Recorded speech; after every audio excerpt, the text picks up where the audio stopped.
Hi Shiju, എന്തുണ്ട്? ഇതെന്താ ഇത്? നമ്മുടെ തിരുവനന്തപുരത്തുള്ള പ്രോഗ്രാമാണ്. ഇതാരേ പടം ഇത്? നല്ല തിരക്കുള്ള ആൾക്കാർക്ക് ഇതൊന്നും മനസ്സിലാവില്ല. പറഞ്ഞു താന്നേ, നമ്മൾ അറിഞ്ഞില്ല. ഇതെന്താണിത്? ഭരത് കലാകേന്ദ്ര നടത്തുന്ന നാഷണൽ ഡാൻസ് ആൻഡ് മ്യൂസിക് ഫെസ്റ്റിവലോ? എവിടെയാ ഇത് സ്ഥലം? രംഗവിലാസം പാലസ്, നമ്മുടെ കോട്ടയ്ക്കുള്ള രംഗവിലാസം പാലസിൽ വെച്ചോ? 30. ഇവിടെ എന്തൊക്കെയാ പരിപാടി? നോക്കട്ടെ.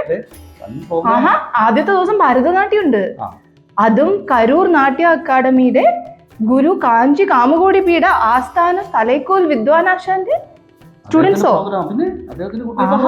അപ്പൊ നല്ല സ്റ്റാൻഡേർഡ് ഉള്ള പരിപാടിയാണല്ലേ. ഒഡിസി ഉണ്ട്, പിന്നെന്താ ഉള്ളത്? ക്ലാസിക്കൽ മ്യൂസിക്കിന്റെ കൺസേർട്ട് ഉണ്ട്.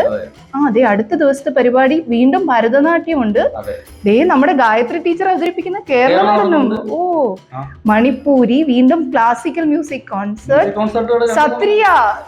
സത്രിയ വരെ ഉണ്ട് അല്ലേ. ലാസ്റ്റ് ദിവസം എന്താ പരിപാടി? ഭരതനാട്യം, വീണ്ടും ക്ലാസിക്കൽ മ്യൂസിക് കൺസേർട്ട്, കഥക് ഉണ്ട്, കുച്ചിപ്പിടി ഉണ്ട്. ചുരുക്കം പറഞ്ഞു കഴിഞ്ഞാൽ ഇന്ത്യയിലെ എല്ലാ നൃത്തരൂപങ്ങളും ഉണ്ട്. ഇത് മാത്രമല്ല കേട്ടോ, അതേ വേറെ എന്തോ എഴുതിയിരിക്കുന്നു താഴെ.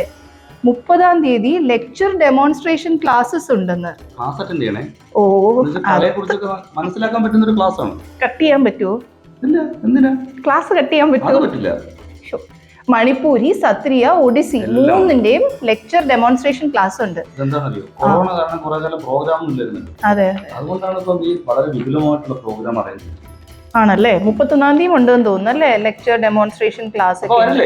പിന്നെന്ത്, നമ്മള് വരില്ലേ ഇതൊക്കെ കാണാൻ? പിന്നെ നമ്മൾ തിരുവനന്തപുരത്തുകാർ പോയില്ലെങ്കിൽ പിന്നെ ആരാ പോകുന്നേ?